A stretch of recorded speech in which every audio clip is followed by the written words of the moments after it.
Buenos dias, all. For GT85, hope everyone's having a great Sunday. Mine is mediocre. But we've got some video game news to talk about. A couple different stories going on that I definitely want to cover. If this is your first time on the channel, welcome. Be sure to hit that subscribe button, like and share the video if you enjoy it. But without any further ado, let's talk about what's going on in the world of video games. We've got to kind of talk about a weird thing to kick things off, and it involves the Nintendo Wii eShop. Now, I know what you're saying. Why are we talking about the Nintendo Wii in 2022? But I think it's a bigger story than it initially leads on, because this is a very problematic thing. Now, of course, we all know that you cannot go on the Nintendo Wii's eShop right now and purchase anything. That's not the point of this sort of segment. That's not what we're really talking about. That's been closed down for a while. We're seeing that coming with the Wii U and the 3DS, so it's all relative. But the whole point of those shops going down is, of course, because of cost and people not using it. All right, whatever, I get it. But the whole thing has been, you can still access things that you purchased. So if you decide to remove something off of your SD card or whatever, you could still access those games and re-download them onto your system. But the Wii eShop has been down for several days now, meaning that if you want to go on there and re-download something you've bought, you can't do that. Now, like I said, on the surface level, many people aren't going to care about this. Many people have moved on from the Wii, but I think this paints, once again, a bigger picture, because we were told that we would be able to access this shop until further notice, that sometime in the future you wouldn't be able to access it anymore to re-download your stuff. So then your money's just essentially down the toilet at that time, because you can't get back in there and download these things. But now we're starting to see that as the possibility of what's happening here. Now, Nintendo themselves hasn't given any sort of inclination as to what is going on with this, but this hasn't been down for like an hour or a day like Gran Turismo 7 was. It has been down for several days now. So many people are questioning, is this gone for good? Is the Wii eShop completely nuked, and now you won't even be able to re-download the stuff that you purchased? And it's like, that's why this digital future bullshit is bullshit. Like, we need to realize that there's so many people that don't necessarily love the all digital stuff. I'm a fan of digital stuff as an option. There always should be a digital option, because some people just like that. There's a convenience factor, all that sort of stuff. But when we're just talking about all digital stuff, things like online servers, going back to GT7, that game came out 10 days, and after 10 days, you couldn't play the freaking game. And it's like, now with this Wii eShop thing, you're not able to re-download this stuff. And I believe, correct me if I'm wrong, but I believe that this is the only console that actually has this problem right now, since we've seen the reemergence of the digital age. Now, some things have been delisted on other platforms, but I'm pretty sure I could go onto my PS3 and re-download stuff from there. And my Xbox 360, the same sort of thing.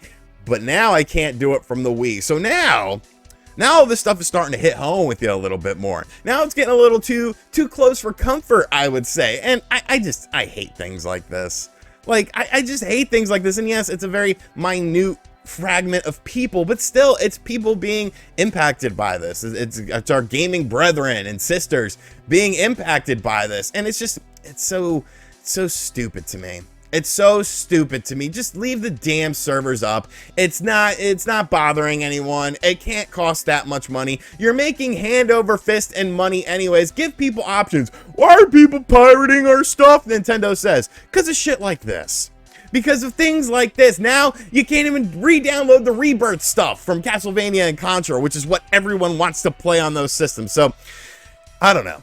We're waiting on official word from Nintendo to see if this is going to be something that's long-term, if it's a permanent thing, if this shop will come back up. But, you know, the digital future, man, it should scare the hell out of you. I don't understand why some people are just like, oh, it's not a big deal. But it is a big deal, because they're taking your money and then they're not letting you use what you spent it on. You know, if I want to play NBA Action 95 on the Sega Genesis, I can play this game now. I can play this game 20 years from now. I bought it. I own it. You don't really do that with the digital stuff now, do you? And finally, Goldeneye 007.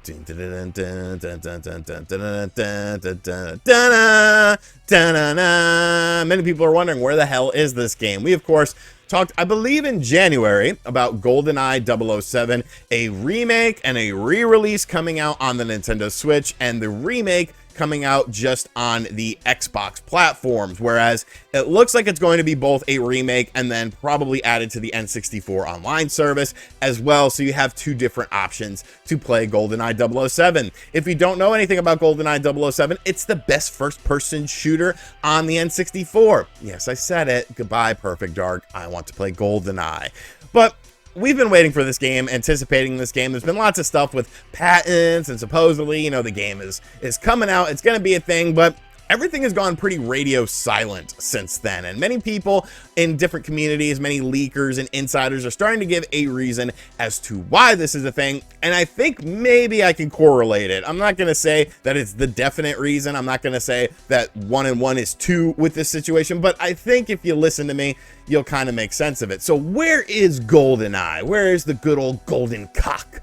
Well, it looks like this is being delayed a bit because of, you guessed it, real world conflicts. And I know I already hear the comments section. Well, there's always gonna be wars. There's always gonna be conflicts. And it's like, dude, I get that. Like, I'm on your side with this. I like just video games as an escape, movies as an escape, music as an escape.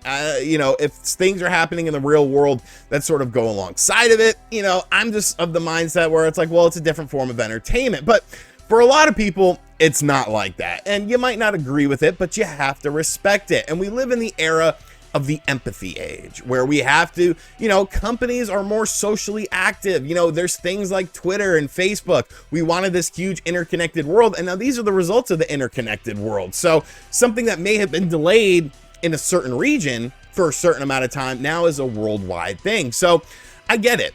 You know, me personally, I'm not a huge fan of it, but I get it. You have to be empathetic towards people.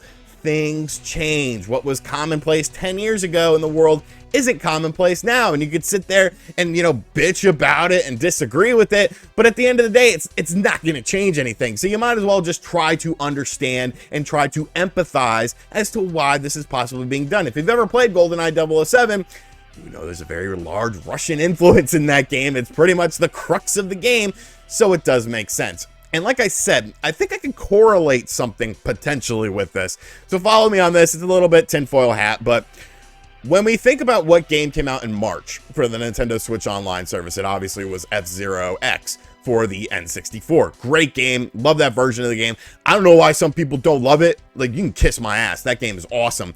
But when you look at the lead up for this, when you look at how it was announced and then it was revealed, it was announced and then like 2 days, 3 days later, it came out. And a lot of people thought that was odd, myself included, because usually we have this big run up before the game actually releases. A lot of times we get an announcement, you know, we're anticipating a game that's coming out for the system that we have like a release date for, but then they announce another game for the next month before that. Sometimes 30, 45 days go in between the releases. So why was FZero completely different? And I honestly feel like, and this isn't based on any insider information or anything, but I honestly feel like that's the reason why. I feel like GoldenEye was going to be the game for the Switch this month.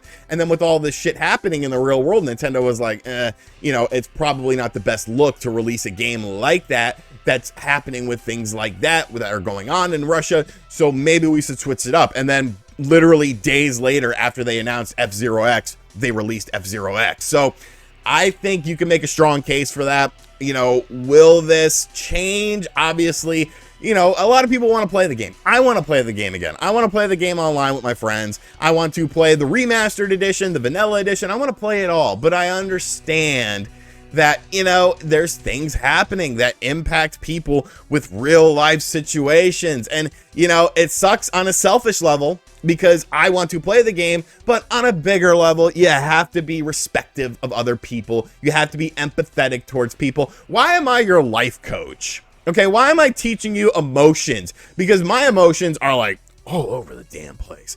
But why am I teaching you this? You should understand this. But you know what? If I'm able to help someone, even if it's just one person, sort of understand what's going on, I appreciate that. When I was talking about the whole Russia-Ukraine shit with Nintendo, I got so many people from Russia, so many people from Ukraine hitting me up, telling me their personal stories, and you know, it felt good. It felt good to be able to, you know, a lot of people were like, yo, thanks for talking about this. You know, everyone seems to be tiptoeing around it. So it felt good to do that, to give people, you know, a voice on both sides of the coin with this, and, you know, just to get a better understanding on a personal level. But Goldeneye is still probably going to come this year, but we got to wait for, you know, people to quit acting like children and doing war and stuff and just be like, yo, you know, do you, homie.